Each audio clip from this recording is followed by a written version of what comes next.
Hi friends, Suketha HS Gowda YouTube ಚಾನಲ್ಗೆ ಸ್ವಾಗತ. ಈ ದಿನದ ಮಾರಲ್ ಆಫ್ ದ ಸ್ಟೋರಿ ಏನು ಅಂದರೆ, ಒಂದು ಸಾಮ್ರಾಜ್ಯದಲ್ಲಿ ಒಬ್ಬ ರಾಜ ಇರ್ತಾನೆ. ಅವಳಿಗೆ ಸುಂದರವಾದ ಒಬ್ಬಳು ಮಗಳಿರ್ತಾಳೆ. ಹಾಗೆ ಅವಳು ತುಂಬ ಚಾಣಾಕ್ಷೆ ಮತ್ತು ಬುದ್ಧಿವಂತೆ ಆಗಿರ್ತಾಳೆ. ಅವಳಿಗೆ ತಕ್ಕಂತಹ ಒಬ್ಬ ಯುವರಾಜನನ್ನು ತಂದು ಮದುವೆ ಮಾಡಬೇಕು ಅನ್ನೋದೇ ಮಹಾರಾಜನ ಚಿಂತೆ ಆಗಿರುತ್ತೆ. ಆದರೆ ಯುವರಾಣಿ ತುಂಬ ಬುದ್ಧಿವಂತೆ ಆಗಿರೋದ್ರಿಂದ ಅವಳು ಹೇಳಿದ ಪ್ರಕಾರದೇ ಹುಡುಗ ಬೇಕು ಅಂತ ವೆಯ್ಟ್ ಮಾಡ್ತಾ ಇರ್ತಾಳೆ. ಒಂದು ದಿನ ಮಹಾರಾಜರ ಹತ್ರ ಬಂದು ಹೇಳ್ತಾಳೆ, ಅಪ್ಪಾಜಿ, ನಾನು ಹಾಕುವಂತಹ ಷರತ್ತಿಗೆ ಬದ್ಧನಾಗಿ ಇರುವಂತಹ ಯುವರಾಜ ನನಗೆ ಸಿಕ್ಕಿದ್ರೆ ನಾನು ಅವರನ್ನೇ ಮದುವೆ ಆಗ್ತೀನಿ ಅಂತ. ತಕ್ಷಣ ಮಹಾರಾಜನಿಗೆ ಖುಷಿ ಆಗತ್ತೆ. ಸರಿ ಆಯಿತು, ನಾನು ಸ್ವಯಂವರಕ್ಕೆ ಹಾಗಾದರೆ ಸಿದ್ಧ ಮಾಡ್ತೀನಿ. ನಿನ್ನ ಷರತ್ತು ಏನಿದೆ ಅದನ್ನು ಅಲ್ಲಿ ಹೇಳು. ಅದಕ್ಕೆ ಹೊಂದುವಂತಹ ಯುವರಾಜ ಯಾರು ಸಿಗ್ತಾರೆ ನೋಡ್ಬಿಟ್ಟು ಅವರನ್ನೇ ನೀನು ಮದುವೆ ಆಗುವಂತೆ ಅಂತ ಹೇಳ್ತಾನೆ. ಇದಕ್ಕೆ ಅವಳು ಸಮ್ಮತಿ ಕೊಡ್ತಾಳೆ.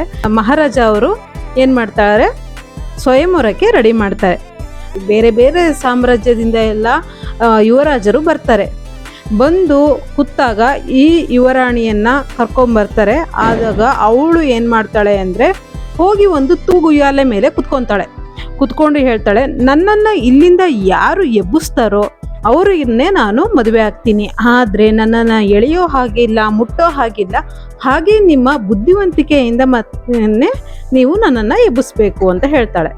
ತಕ್ಷಣ ಮಹಾರಾಜರೆಲ್ಲ ಓಕೆ ಅಂತ ಹೇಳಿ ತುಂಬ ಸರ್ಕಸ್ ಮಾಡ್ತಾರೆ, ತುಂಬ ಜೋಕ್ಸ್ ಹೇಳ್ತಾರೆ, ಬುದ್ಧಿವಂತಿಕೆ ಎಲ್ಲ ಉಪಯೋಗಿಸ್ತಾರೆ. ಆದರೆ ಅವಳು ಅಲ್ಲಿಂದ ಕದಲೋದೇ ಇಲ್ಲ. ನಂತರ ಹೀಗೆ 1-2 ದಿನ ಕಳೆದ್ರೂ ಸಹ ಯುವರಾಣಿ ಆ ತೂಗುಯ್ಯಾಲೆಯಿಂದ ಇಳಿಯೋದಿಲ್ಲ.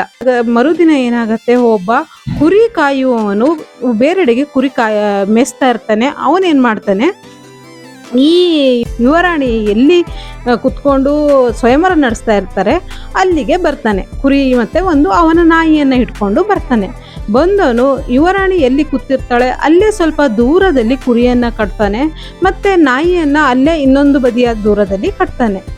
ನಂತರ ಏನು ಮಾಡ್ತಾನೆ, ಸ್ವಲ್ಪ ಮಾಂಸವನ್ನು ತಂದು ಕುರಿಯ ಮುಂದೆ ಹಾಕ್ತಾನೆ, ಇನ್ನೊಂದು ಸ್ವಲ್ಪ ಹುಲ್ಲನ್ನು ತಂದು ನಾಯಿ ಮುಂದೆ ಹಾಕ್ತಾನೆ.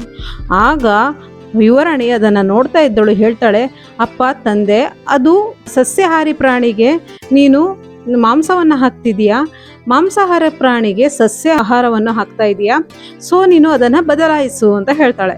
ಆದರೆ ಇವನು ಅದನ್ನು ಕೇಳಿಸ್ಕೊಳ್ಳೋದೇ ಇಲ್ಲ. ಸುಮ್ಮನೆ ಕುರಿ ಮುಂದೆ ಮಾಂಸವನ್ನು ಇಟ್ಟು ತಿನ್ನಲಿ ಅಂತ ಕಾಯ್ತಾ ಕೂತ್ಕೊಂಡಿರ್ತಾನೆ.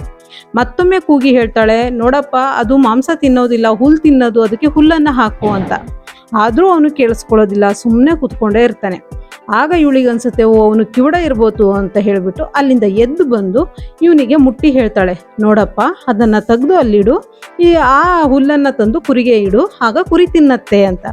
ತಕ್ಷಣ ಅವನು ಜೋರಾಗಿ ನಗಾಡಿ ಹೇಳ್ತಾನೆ, ಯುವರಾಣಿಯವರೇ ನೋಡಿ, ನೀವೇ ಹೇಳಿದ್ರಿ ನಿಮ್ಮನ್ನು ತೂಗುಯ್ಯಾಲೆಯಿಂದ ಯಾರು ಕೆಳಗೆ ಇಳಿಸ್ತಾರೆ ಅವರನ್ನು ನೀವು ಮದುವೆ ಆಗ್ತೀನಿ ಅಂತ. ನಾನು ಈಗ ನನ್ನ ಬುದ್ಧಿವಂತಿಕೆಯಿಂದ ನಿಮ್ಮನ್ನು ಕೆಳಗೆ ಇಳಿಸಿದ್ದೀನಿ. ನನಗೆ ಗೊತ್ತಿದೆ ಇದು ಹುಲ್ಲೇ ತಿನ್ನೋದು ಅಂತ, ಆದರೆ ನಿಮ್ಮನ್ನು ಇಳಿಸೋದಕ್ಕೋಸ್ಕರನೇ ನಾನು ಹೀಗೆ ಮಾಡಿದೆ ಅಂತಾನೆ. ಆಗ ಅವಳು ಕೊಟ್ಟಂತಹ ಮಾತು ನೆನಪಾಗತ್ತೆ. ಅದರ ಪ್ರಕಾರ ಇವಳೀಗ ಆ ಕುರಿಕಾಯುವನನ್ನು ಮದುವೆ ಆಗಲೇಬೇಕಾಗತ್ತೆ. ಈ ಕಥೆಯ ನೀತಿ ಇಷ್ಟೇ, ಬುದ್ಧಿ ಹೊಂದಿದ್ರೆ ಯಾರ ಲಕ್ಕು ಯಾವಾಗ ಬೇಕಾದರೂ ಚೇಂಜ್ ಆಗುತ್ತೆ ಅಂತ ಹೇಳೋದಕ್ಕೆ ಇದಕ್ಕಿಂತ ಒಳ್ಳೆ ಉದಾಹರಣೆ ಬೇಕಾಗೋದಿಲ್ಲ. ಸೊ ಆ ಕುರಿಕಾಯುವವನು ಯುವರಾಣಿಯನ್ನ ಮದುವೆ ಆದ ಮೇಲೆ ಸಾಮ್ರಾಜ್ಯ ಎಲ್ಲ ಅವನಿಗೆ ಸಿಗುತ್ತೆ, ಅವನು ಸಹ ಮಹಾರಾಜ ಆಗ್ತಾನೆ. ಸೊ ಈ ಕಥೆಯ ನೀತಿ ಇಷ್ಟೇ, ಬುದ್ಧಿವಂತಿಕೆಯಿಂದ ನಾವು ಏನಾದರೂ ಜಯಿಸ್ಬೋದು ಅಂತ ಹೇಳ್ತಾ ಇವತ್ತಿನ ಕಥೆಯನ್ನು ಮುಗಿಸ್ತೀನಿ. ಮುಂದಿನ ಕಥೆಯೊಂದಿಗೆ ಮತ್ತೆ ಬರ್ತೀನಿ. ಈ ಕಥೆ ಇಷ್ಟವಾಗಿದ್ದಲ್ಲಿ ಸುಕೇತಾ HS ಗೌಡ ಯೂಟ್ಯೂಬ್ ಚಾನಲನ್ನು ಸಬ್ಸ್ಕ್ರೈಬ್ ಮಾಡೋದನ್ನು ಮರಿಬೇಡಿ. ಹಾಗೆ ಈ ಕಥೆಗೊಂದು ಲೈಕ್ ಕೊಡಿ. Thank you so much.